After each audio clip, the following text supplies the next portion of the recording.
vous et après Monsieur le Ministre. Merci, Monsieur le Président. Monsieur le Ministre, ma question est très claire.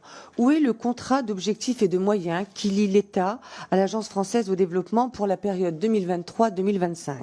Des milliards d'euros d'argent public sont en jeu. Pourtant, cela fait 2 ans que nous courons derrière la transmission de ce document qui reste introuvable.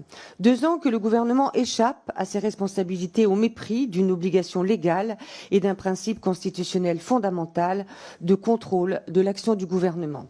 Quand je vous interrogé en mai dernier, vous m'avez même pas écouté la question. Votre réponse, totalement hors sujet, l'a ignorée. Ce n'est pas qu'une formalité, c'est le contrôle démocratique exercé par le Parlement que vous méprisez et il revêt un intérêt très concret. Par exemple, les Français méritent de savoir si ce document engage leurs impôts au profit de l'Algérie. Monsieur le ministre, la transparence et le contrôle ne sont pas une option, c'est un devoir. Où est ce document et qui est responsable de ce manquement grave aux exigences légales et constitutionnelles? Je vous remercie. S'agissant de l'Algérie, je m'étais posé la même question que vous. Et lorsque je l'ai vérifié, je me suis aperçu que je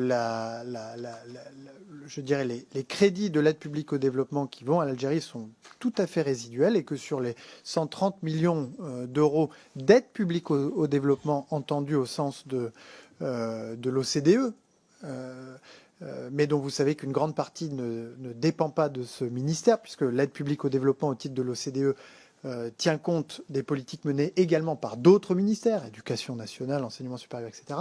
La part de l'aide publique au développement qui va à l'Algérie